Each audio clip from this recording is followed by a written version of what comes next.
നീ എന്തിനാ അംബാനി അദാനിയൊക്കെ നോക്കണേ? അല്ല പറയാ, നിനക്ക് എന്താ വേണ്ടേ? ഞാൻ തരാം. ഞാൻ പറയുന്ന ഒറ്റ കാര്യം ചെയ്താ നിനക്ക് വേണ്ടത് മുഴുവനും ഞാൻ തരാം. രാജാക്കന്മാര് ജീവിക്കുന്നത് പോലെ ജീവിക്കാം. ലോകത്തിലെ ഏറ്റവും വലിയ സമ്പന്നന്മാര് രാജാക്കന്മാര് ജീവിച്ചതുപോലെ നിനക്ക് ജീവിക്കണോ? എല്ലാം ഞാൻ തരാം. പക്ഷെ ഒരു കാര്യം ചെയ്യണം. അള്ളാഹു ഭാഗ്യം തരുമാറാകട്ടെ. അള്ളാഹു ഭാഗ്യം തരുമാറാകട്ടെ. അള്ളാഹു പറയുകയാ, മൻ അമില സാലിഹൻ മിൻ ദക്കരിൻ ഔ ഉൻസാ വഹുവ മുഅ്മിൻ ഫലനുഹയ്യന്നഹു ഹയാതൻ ത്വയ്യിബ. അല്ലാഹു പറയാ, നല്ല കാര്യം ചെയ്താൽ മതി, നിനക്ക് ഏറ്റവും നല്ല ജീവിതം ഞാൻ തരും. അള്ളാഹു പറയുന്നു, നീ നല്ല കാര്യം ചെയ്യ്.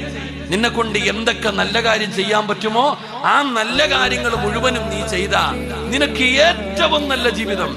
അല്ലാഹു പറയുന്നു, മൻ അമില സ്വാലിഹൻ മിൻ ദക്കരിൻ ഔ ഉൻസാ വഹുവ മുഅ്മിൻ ഫലനുഹയ്യന്നഹു ഹയാതൻ ത്വയ്യിബ. ഏറ്റവും നല്ല ജീവിതം തരും. നന്മ ചെയ്താൽ മതി. അല്ലാഹു ഭാഗ്യം തരുമാറാകട്ടെ. അല്ലാഹു ഭാഗ്യം തരുമാറാകട്ടെ. അല്ലാഹു നമ്മുടെ പ്രയാസങ്ങളൊക്കെ മാറ്റി തരുമാറാകട്ടെ. അല്ലാഹു നമുക്ക് ആഫിയത്തുള്ള ദീർഘായുസ് നൽകുമാറാകട്ടെ. അല്ലാഹു മരിക്കുന്ന കാലം വരെ നീ ഞങ്ങൾക്ക് പട്ടിണി നൽകല്ലേ പടച്ചവനെ.